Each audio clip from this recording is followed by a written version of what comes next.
that the exhaust gases from your car during a journey are squashed into a bottle and weighed. Compared with the weight of petrol used, how much do you think the exhaust gases will weigh? Much lighter, about the same, or much heavier than the petrol? Pause the video till you've thought of your answer. Well, the answer is that they will be much heavier because you have added oxygen to the petrol, releasing carbon dioxide into the atmosphere. When we burn any fossil fuel, we always put extra carbon dioxide into the air because the fuels contain carbon, the principal element making up living things. So here's another question.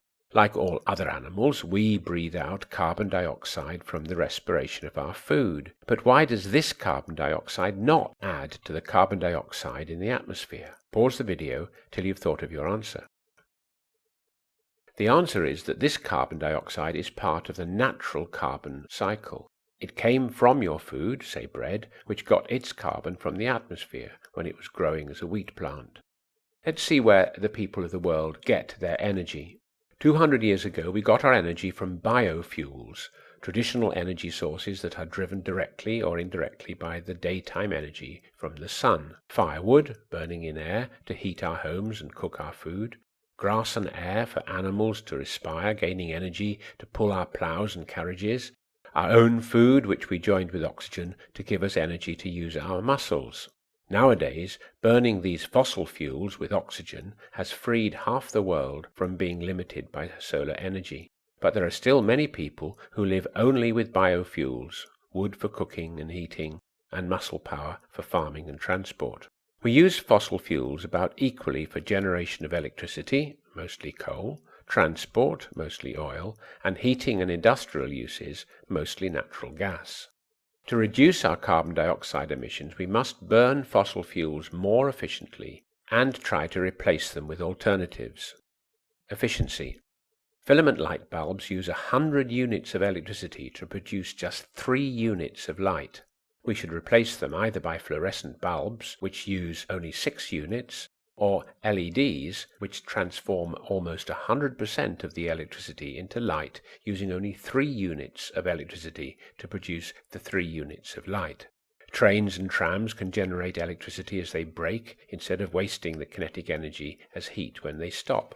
For motor vehicles, we can continue to improve the number of kilometers driven per litre, and we can drive more slowly and carefully with less use of the brakes. Our homes should be well insulated, especially the roof, so we waste less fuel in the winter. In hot countries, houses should be built so that they are naturally cool to save on air conditioning. Better still is to replace fossil fuels with alternatives. Many countries already use hydroelectricity, which is generated from falling water and therefore solar powered, and we are seeing wind turbines and solar panels beginning to make an impact on electricity supply. Research into energy from the tides and waves is producing useful results too. And there is nuclear energy.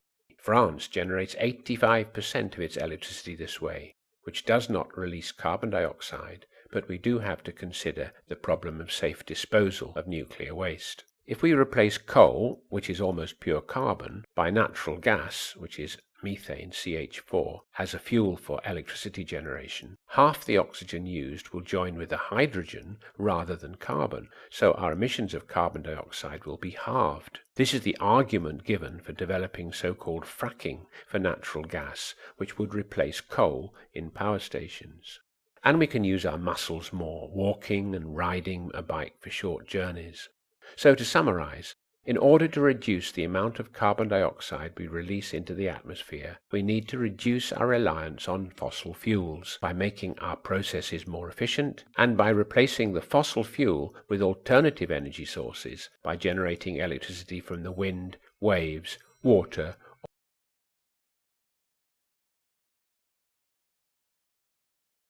from the wind,